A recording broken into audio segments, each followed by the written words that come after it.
You guys, so I'm gonna be taking you through basically what my day is after obviously my morning routine, the gym and everything, which is obviously you can see it in my previous video.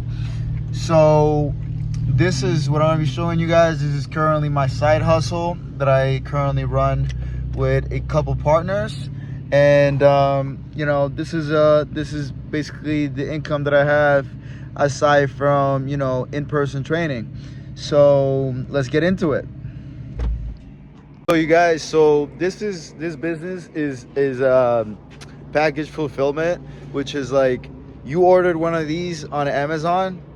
So my job is to receive the product, package it up, label it, and then just basically take it to the post office. So this is basically our storage unit. This is where we keep all the product. And then, obviously we receive product and then we ship it all out in just like, a day or two time. So you guys, so we built this from the ground up, I would say from like 4 months ago now. We started with a few packages a day, 10, and then we moved up to 30, and then we moved up to 50. And then, we've gone to the point where we're shipping out 250, 300 a day. And, there's a lot of ups and downs in this. Obviously, sometimes the sales slow down, but then that's part of the business. And, obviously I've conquered the physical world, which is the gym. Like I would say that I'm pretty much grasped that. But this aspect of my life, which is business, which is partly business, this is what I'm currently using right now, so I could invest into learning more, into my self-development, and then up until the point where I'm able to invest fully into a mentor, and I'm able to go one-on-one with him. And I really want him to teach me what I really want to do, which is honestly fitness. I love fitness. It's saved my life for the better. So when I tell you guys, before I hop into more of what my life is and we continue to make videos on this channel, I want to let you guys know who I am. All right, so my name is Melvin, right? I'm just a human in flesh, just like you are, right? I have a soul.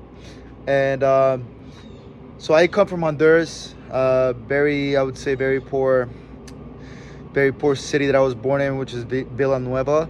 And I grew up, I was up until I was 3 years old. I was raised by my mother and father. They got separated.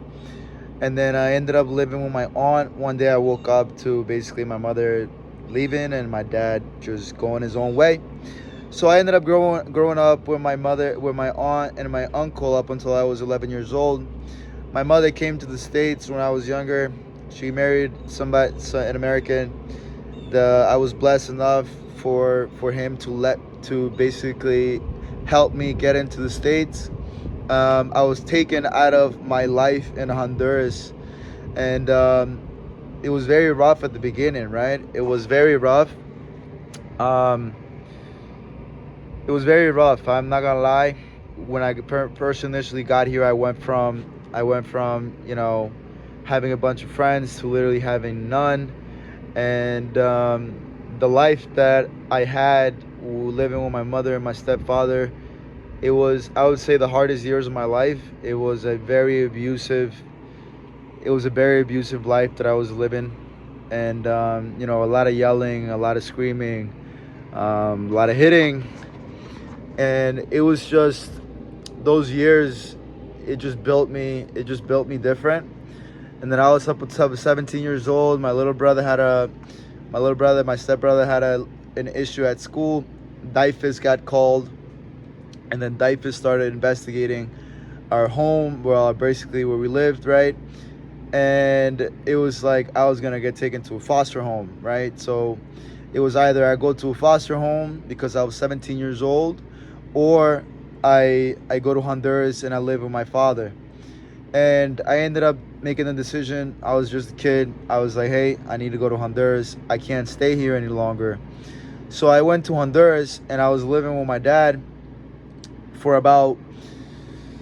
got to live with my dad for about 3 months. My dream at that point was to become a professional soccer player. So I ended up like trying out with the Villanueva soccer team, and it went well. I ended up playing in the reserves. It was very rough, but then guess what? For some reason, I took up into having one beer, and I took to having, and then another two beers, and then in Honduras, it's just straight up vices everywhere. Okay, if you don't drink, you're strange. So it was just like you're drinking, and then from drinking, and it's just partying. So then, whatever, right? So that is, I would say that was the reason why I didn't succeed in soccer, was because I took up to vices. So I would say when I was a very young age, and I was living with my dad at that point, in a very small apartment, very small. He was living just about his means, but my father, which his name is Jose, he fucking loved me, man. He loved me, and he showed me love even if I just lived with him 3 months. And it was crazy, you know. It was an experience that I guess I can't put it into words. Having a father for once in your life, and so I was there for about 3 months with him. I lived with him. It was awesome. Soccer didn't work out. I ended up going to visit my family in Comayagua, which is like 3 hours away. I got to stay with them for a little bit. I was just going through motions, whatever, and then I ended up having to come back to the States because I can only be out of the country for 6 months at that point because I was just a permanent resident. So when I came back, I was still 17 years old. I don't have any credit. I can't get an apartment. I don't have the help of anybody. Nobody. Zero help. Okay, so I came into the States with Georgia. My aunt, she let me rent a room there, and I was renting a room in Georgia, and while renting a room in Georgia, I was working at McDonald's. I was making about $7.25, which after taxes, I'm probably making $2.50 every 2 weeks. And I was working overtime, trying to make shit happen, right? Doing whatever needs to be done. When I was living there for about a month and a half, I come down the stairs, and my aunt is just talking so much horrible stuff to my mother, which, like I mentioned a little earlier on, was a very abusive relationship. So to me, well, my mother, she always said, I wish you were dead. I wish that I never had you. And that was something that I really dug deep. But so for me, she's dead. I don't have a mother. So, yeah. So she was talking bad to my mother about me. So then I was like, what the fuck am I doing here with somebody that's just talking so much shit to me behind my back with my aunt? I'm talking about my aunt. So, I didn't mention, I was working at a fucking cement job for about 3 weeks. And it was the most like crazy shit. I was like literally inhaling cement, like packaging up cement. And it was fucking heavy ass bags, 70-pound bags. But listen, that shit don't stop me. I was walking there for 1 hour, and I was walking 1 hour back. For 3 fucking weeks I did that. McDonald's making $7.25. It was fucking crazy. But you know what? I am so blessed that I went through all that. I am so grateful to God, because all that shit built me who the fuck I am right now. It built me so fucking massive, okay? So anyways, I move out of Georgia. I'm like, fuck this. I'm out of here. I ain't living with my aunt that's talking shit behind my back to my mother. I don't give a fuck. So I ended up leaving Georgia. I ended up coming to Jersey. I asked my friend Alex. I was like, hey man, is there any way, any family members that can let me rent a room?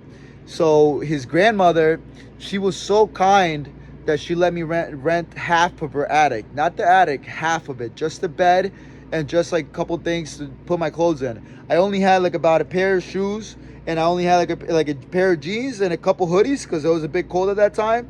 And I started fucking working. I was like, where can I fucking work? Where can I go get a job at? And I was so naive. I was just a little kid. I was, what's it called? Just a little kid. I just needed a job.